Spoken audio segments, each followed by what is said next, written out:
মেয়ের সঙ্গে কি হবে? আগে তো আমাদের ছেলেটাকে খোঁজা দরকার।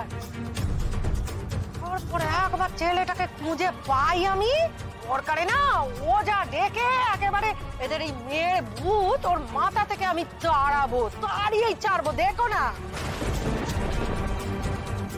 এখন আমার ওষুধটা গেল কোথায়? সেটা কি আমি জানি নাকি? এরা নিঘাত জানে, বলছে না। এই শোনো শোনো,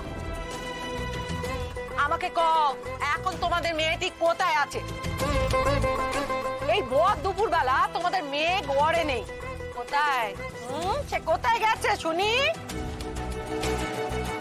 আপনাদের ছেলের মতো আমার মেয়ে, সে তো অক্ষর গোমাংস নয়। সেবার উচ্চ মাধ্যমিক পাস দেবে, তারপর সে কলেজে যাবে, সদরে গেছে সে। আপনাদের ছেলের মতো ওই পিরামিডে লাট খাওয়া নয় সে। সে কলেজে ভর্তি হওয়ার খবর আনতে গেছে। বুঝেছি,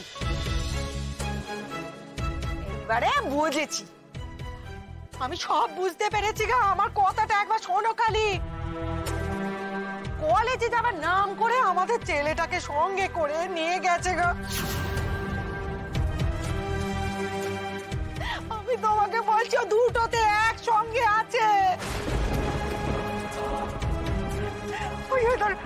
এই হট হয়নি মেয়ে, আমাদের ছেলেটাকে পুজ নিয়ে গেছে গো।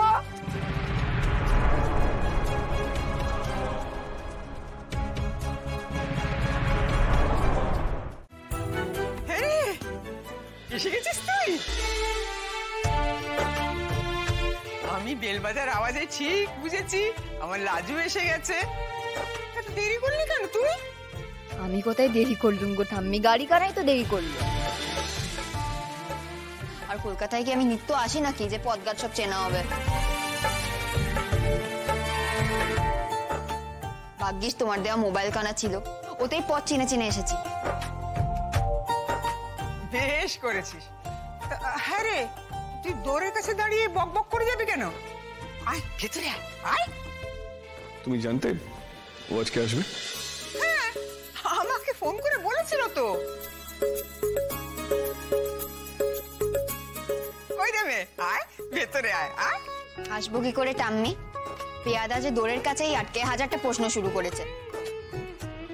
আই এম সরি, আমি একটু অবাক হয়ে গেছি। তুমি হঠাৎ এইভাবে আসবে জানা ছিল না। এখন তো জেনেছি, দেখছিস ওকে। আমি আর জেরা করছিস কেন বাবু?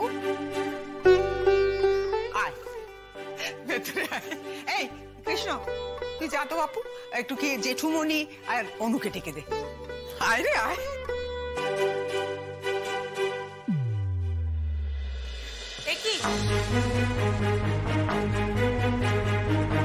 তুমি এখানে এসেছো কোন সাহসে? কাকি, একদম কাকিটাকে বলবেন। তুমি তুমি কেন এসেছো? হ্যাঁ, কে তোমাকে আসতে বলেছে? কার সঙ্গে এসেছো তুমি?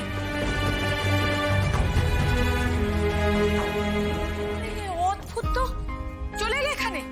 কাকি আমি তো তোমাদের সাথে। আমাদের সাথে কি? কি আমাদের সাথে? আমাদের ঘাড়ে আবার উঠবে বলে এসেছো? আমরা কটা দিন শান্তিতে ছিলাম, নিশ্চয়ই তোমার বাবা মার সহ্য হয়নি। আমাদের ঘাড়ে আবার গছাতে এসেছে। কই কই কই তারা কই? আজ কিন্তু ওরা তোমাকে এখানে রেখে যাওয়ার পণ করে এলেও সেটা আমি হতে দেবো না। দিদিভাই, দিদিভাই, পুলিশ ডেকে হলেও আমি কিন্তু ওকে বিদায় করবো এ বাড়ি থেকে। না না না না, এই বাড়িতে আর চলবে না এসব। মা প্লিজ তুমি একটু শান্ত হও তো, রিঅ্যাক্ট করছো কেন? রাজু কি কখন এখানে আসতে পারে না? না পারে না, আমরা যখন চাই না তখন ও এই বাড়িতে আসতে পারে না।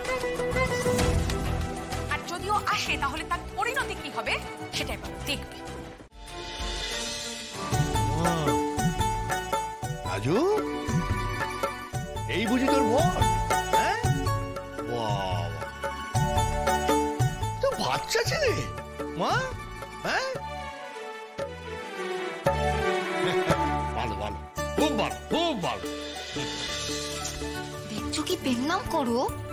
ও হ্যাঁ হ্যাঁ ঠাম্মি শুক্লা উফ, কতদিন পর আমাদের রাজুকে দেখলাম, হ্যাঁ, তা আবার বর সমেত।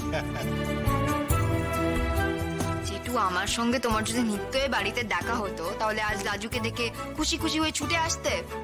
ভালো থাক, খুব ভালো থাক।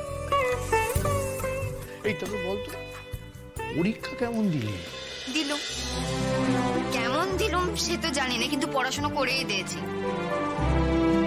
এবার রেজাল্ট বেরোলে বোঝা যাবে। হবে হবে, খুব ভালো রেজাল্ট। আরে আমি তো জানি তোর পড়াশোনায় কত মাথা আছে, আমি বলছি চিন্তা করিস না, খুব ভালো রেজাল্ট দেখিস।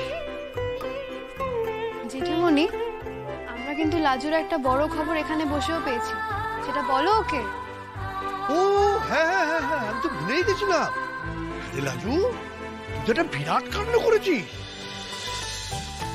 ওই যে নাবালিকার বিয়ে, ওই নাবালিকার বিয়েটি আটকে গ্রামেতে করে হইচই কাণ্ড ঘটিয়ে ফেলেছিস। হ্যাঁ, আরে শুধু গ্রামে কেন, শহরে পর্যন্ত তোর খবরটা ছড়িয়ে গেছে। এই তো টিভিতে দেখলাম, তারপরে খবরের কাগজে সব খবর বেরিয়েছে। ভাবা যায়? হ্যাঁ, তোমরা সবাই জানো সে কথা?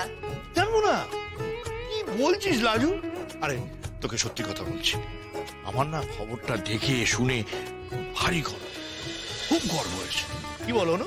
হ্যাঁ, এত বড় একটা কাণ্ড ঘটিয়েছিল, সে আমাদের বাড়ির প্রায় মেম্বার হয়ে গিয়েছিল। হ্যাঁ, সাংঘাতিক ব্যাপার।